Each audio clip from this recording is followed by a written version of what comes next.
बिस्मिल्लाहिर्रहमानिर्रहीम, अस्सलाम वालेकुम। मैं गौर भट्ट सियासत के प्लेटफॉर्म से आपकी खिदमत में हाजिर हूँ। सबसे पहले दरखास्त है, चैनल को सब्सक्राइब कर लें और बेल आइकन जरूर दबा दें ताकि आप तक मेरा व्लॉग बर वक्त पहुंच सके। खबर यह है कि पीटी एक नया गंद डालने को तैयार है, बाकायदा तौर पर तैयारियां कर ली उन्होंने। वो क्या गंद डालने जा रहे हैं, उस गंद के क्या असरात मुरतब हो सकते हैं, उसके ऊपर मैं आपके साथ भी तफसील से बात करूंगा। मगर उससे पहले मैं आपसे गुजारिश करूं कि एक अच्छी खबर जो है वो आप तक पहुंचाना चाहता हूं, एक खुशी की खबर। वो खबर जो है वो पाकिस्तान पीपल्स पार्टी के जालियों के लिए बड़ी ही ज़्यादा खुशी की खबर है, क्योंकि बख्तावर भुट्टो जरदारी साहबा के यहाँ तीसरा बेटा माशाल्लाह पैदा हुआ है। और अभी तक उसका नाम मुझे नहीं मालूम क्या नाम है, लेकिन बख्तावर भुट्टो की जो ज़िंदगी है उसमें ये तीसरा अहम बल्कि चौथा अहम तरीन वाक़या होगा। क्योंकि पहला अहम वाक़या जो है ज़ाहिर है कि वो उनकी खुशी के हवाले से कह रहा हूँ, वो उनकी शादी थी। और शादी से मुझे याद आया कि बख्तावर भुट्टो जरदारी साहब की जिन दिनों में मंगनी का मामला चल रहा था और ये सारा सिलसिला था, तो ये खबर सबसे पहले मैंने ब्रेक की थी। और तब नया नया मैंने यूट्यूब चैनल शुरू किया था और अभी मेरी ये बिल्कुल ही मतलब बिगिनर था। और अभी कोई वो जो टाइम होता है, इतने हज़ार घंटे और इतने सब्सक्राइबर वगैरह ये पूरे नहीं हुए थे। तो ये वो खबर थी कि किसके साथ निकाह होने जा रहा है, शादी किसके साथ हो रही है, ये सारी तफसीलात मैंने हासिल की थी। क्योंकि बहुत ज़्यादा यूथी गंदा रोल प्ले कर रहे थे, तो मैंने क्लैरिटी के साथ बताया था चीज़ों को सामने रख के कि ये साहब ये हैं जिनके साथ शादी हो रही है और जिनका आप हवाला दे रहे हैं वो पता नहीं केड़ी दुनिया जवासदा है।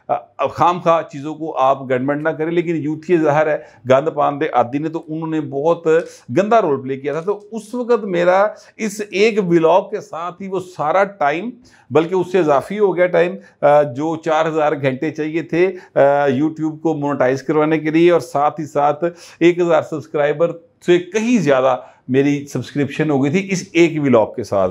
तो मेरा ख़ास तौर पे जो है बख्तावर साहबा की ज़िंदगी के साथ जो जुड़े हुए अहम तरीन इस वाक़े से मेरा पैन जड़ा ना सिलसिला वो भी जुड़े। तो मैंने कहा मैं आपको बता दूं कि वो खबर थी जिस खबर ने मुझे बाकायदा तौर पर मोनेटाइज करा दिया मेरे चैनल को। ठीक है, अच्छा अब मैं आपसे गुजारिश करूं कि बख्तावर भुट्टो जरदारी साहबा के हाँ अक्टूबर का महीना बड़ा अहम रहा है उनकी ज़िंदगी में।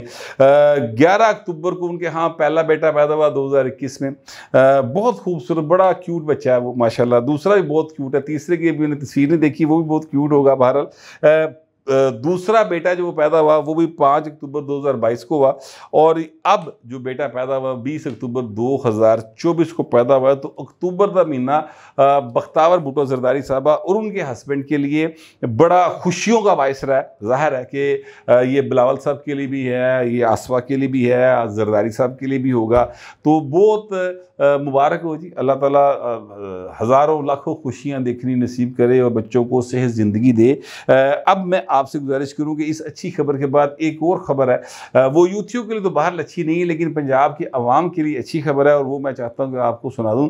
वो ये है कि अब पंजाब में जो डिप्टी कमिश्नर्स हैं, वैसे तो ये डिप्टी कमिश्नर और ये जो कमिश्नर और ये सारा कमिश्नरी निज़ाम है ना डिस्ट्रिक्ट मैनेजमेंट का, ये अंग्रेज़ ने बनाया था और अंग्रेज़ ने यहाँ पर हुकूमत करने के लिए बनाया था। गासब था, उन्हें सानू गुलाम बना के रखने लिए बनाया सी। तो असी गुलामी के अड्डे आदि होए, असी वो निज़ाम ले फिर रहे हैं। असी विच कोई तब्दीली की माड़ी मोटी जी, लेकिन फिर असी वापस आ गए उत्थे, सानू रास नहीं आई तब्दीली है जी। बलदियाती निज़ाम की बात करो जो कि बहुत ज़्यादा ज़रूरी है हमारी सिविक लाइफ को बेहतर करने के लिए। जी सड़क टुट भज हुई होंगी है, गलियां नहीं बनिया होंदियां, नालियां जी सीवरेज खराब होंदा, ये सारे मामला ठीक करने के लिए वो निज़ाम होता है जिसको बलदियाती निज़ाम कहते हैं, लोकल गवर्नमेंट्स का निज़ाम कहते हैं। वो असी सर बनाते ही नहीं, सानू आदत ही नहीं की जिसले किसी को बढ़ दी है असी उसके खिलाफ हो जाने हैं। बाहर अब डिप्टी कमिश्नर जो हैं उनके पास बड़ा इख्तियार है सर, और वो इख्तियार जो है वो पहले था उनके पास, फिर वो हौली हौली पंजाब गवर्नमेंट ने ले लिया, पंजाब गवर्नमेंट ने फिर सैकटरी को दे दिता, सैकटरी तो भाई फिर पंजाब गवर्नमेंट को चला गया।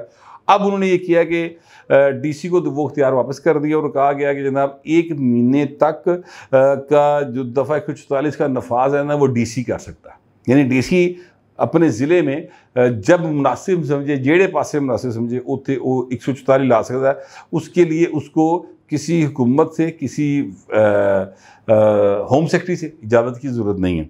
अगर इससे ऊपर जाना होगा, ज़्यादा नफाज की ज़रूरत पड़ेगी, तो फिर वो होम डिपार्टमेंट के पास इख्तियार है और वो 90 दिन तक हो सकता है। और 90 दिन से अगर ऊपर जाना है तो वे फिर वो भाई कबीना का इख्तियार है, तो गल फिर कबीना चली जाएगी। तो एक तरह से ਜਿਹੜਾ मसलन फर्ज करो चन्योड़ के DC ने समझा कि इतने अमन अमान का खतरा है, उन्हें 144 लानी है, तो वो पहले होम सैकटरी लिखता सी, होम सैकटरी तो भाएं गल चीफ सैकटरी को जाती सी, चीफ सैकटरी उत्ते मीटिंग बुलाता सी, फिर फैसला होता सी, फिर होम सैकटरी तो फिर DC, तो एक पूरी चैन चक्कर से चल रहा सी। अब लोकली उत्थे 2.5 फट काम हो जाएगा और वहीं पर उसको लगा दिया जाएगा, नाफज कर दिया जाएगा। कहा जा रहा है कि ये काम इसलिए किया गया है क्योंकि जो तलबा हैं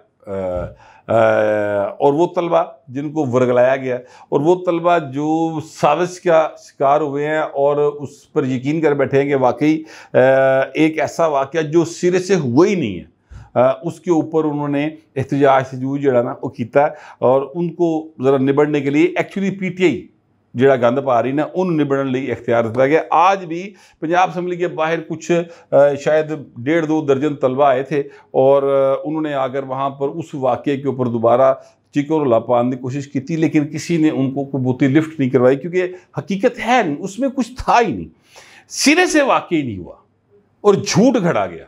तो लिहाजा उस को लोगों ने लिफ्ट नहीं कराई तो फिर वो काम मुक गया, गल वधी कोई नहीं।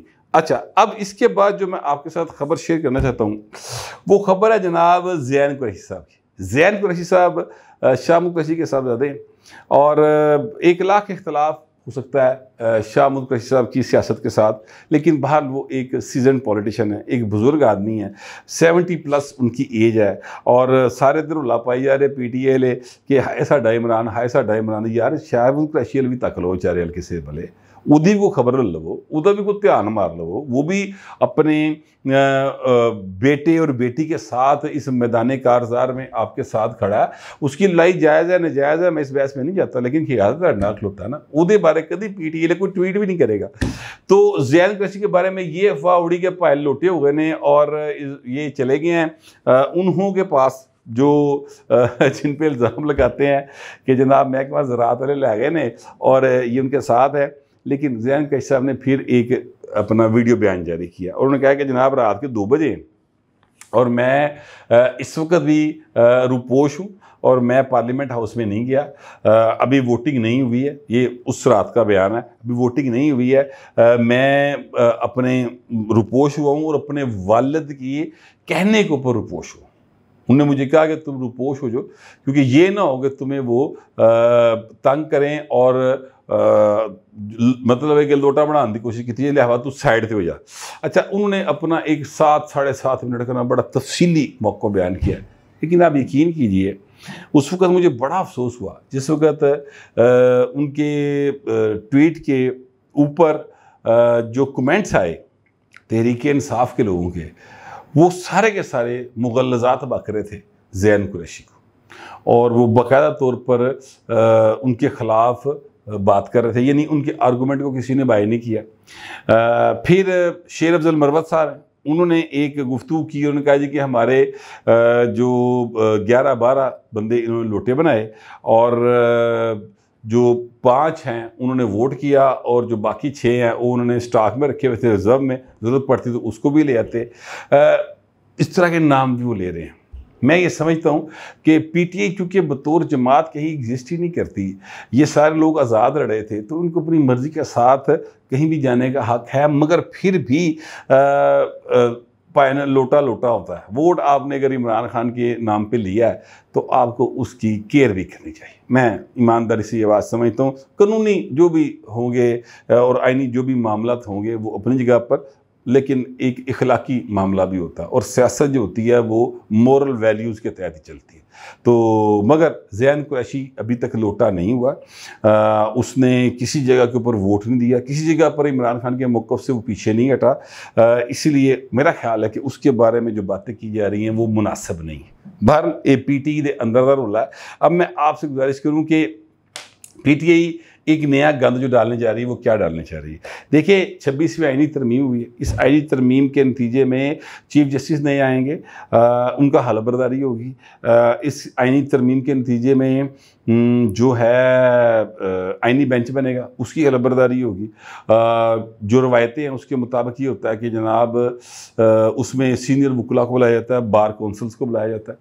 अच्छा, अब मामला ये है कि ये अगर जो नया चीफ जस्टिस आता है और वो फ़र्ज़ करे कि मंसूर अली शाह साहब नहीं होते, पीटीआई की मर्ज़ी के नहीं होते, जस्टिस यही अफरीदी होते हैं, तो पीटीआई के अंदर जो डिस्कशन हो रही है वो कुछ इस तरह से हो रही है कि उस वकला के ज़रिए उस तकरीब का बाइकआउट करवाया जाएगा, उसे नारे मारे जाएंगे, उसे गंद पाने की कोशिश की जाएगी और किसी को चार्ज नहीं लेने दिया जाएगा। ये वकला के जो पीटीआई के अंदर के जो व्हाट्सएप ग्रुप्स है उसमें ये गुफ्तगू चल रही है। फिर साथ ही साथ ये कहा जा रहा है कि जनाब जो आईनी बेंच होगा तो असी मनना ही ना, जो मर्जी कर लो, वो तो भाए ना, बस वो तो असी उन्होंने दिल ते मुँह ही नहीं करना। जबकि यकीन कीजिए सबसे पहला रिलीफ इन्होंने आईनी बेंच पर इन्होंने मांगा, मतलब बेशर्मी जी ना कन फड़ लेंदी थे, लेकिन वो अपने यूथिया ब्रिगेड को ये बात बता रहे। अच्छा, अब मैंने आपको जो दोनों बातें बताई हैं ना, इन बातों की हक में मैं आपको एक क्लिप का हवाला दे सकता हूँ जो हामिद खान साहब का, दिखा नहीं सकता मैं, वजह यह है कि उसके ऊपर स्ट्राइक आ जाएगी, कॉपीराइट्स के इशू होते हैं। तो हामिद खान साहब जो हैं उन्होंने बकाया तौर पर कहा कि साड़ियाँ लाशा तो लंघ के होंगे फिर आईनी बेंच कायम, तो फिर जेडे ने अपना नवा चीफ जस्टिस थे ये वो, इस तरह की गुफ्तगू जो है ना उन्होंने पूरी एक, उनकी टोन में भी बड़ा जो है वो बदमाशी टच सी है जी, और साथ ही साथ उनका जो अल्फाज थे वो भी बड़े सख्त थे, हार्ड हिटिंग अल्फाज थे। तो ये सारा वो करने जा रहे हैं और पीटी की सारी बात के ऊपर जो बैंक कर रही है वो सिर्फ वकला की स्ट्रेंथ के ऊपर कर रही है। स्ट्रीट पावर इनके पास कोई नहीं, आपने देख ही लिया। इन्होंने तलबा को बेवकूफ़ बना के बच्चे से बाहर निकाला था, वो मैंने 2 दिन की छुट्टी दी थी, कम स्कून हो गया। अब ये वकला को बनाना चाहते हैं और इसके लिए एक मुजाहरा रखा गया आईनी बेंच के खिलाफ, तो टोटल गिन के 10 वकील सन पाए जो चाहे सन। फिर भी कोशिश ये कर रहे हैं क्योंकि आजकल जो है वो चल रहा है एक सुप्रीम कोर्ट बार का इलेक्शन चल रहा है, और सुप्रीम कोर्ट बार के इलेक्शन में आपको पता है, या किसी भी इलेक्शन के अंदर जज्बाती नारे होते हैं, गुफ्तगू जज्बाती होती है, तो वो मज़ीद फ़ायदा चुकन लेना ये इस तरह के हवाले दे रहे हैं। मुझे नहीं लगता ये कामयाब हो सकेंगे, लेकिन पाए ना अगले गंद पान जा रहे। मैं आपको पहले बता रहा हूँ कि उनकी ये इस किस्म की गुफ्तगू चल रही है, वो इसमें कितना कामयाब होंगे कितना नहीं होंगे ये आने वाला वक्त बताएगा। मेरे पास जो इतला थी, मेरा ख्याल था, वो मैंने आपसे शेयर कर लिया। आप दोस्तों से दरख्वास्त है, कमेंट करें मगर तहजीब के साथ। फिर वक्त इतना ही, मिलते अगले व्लॉग।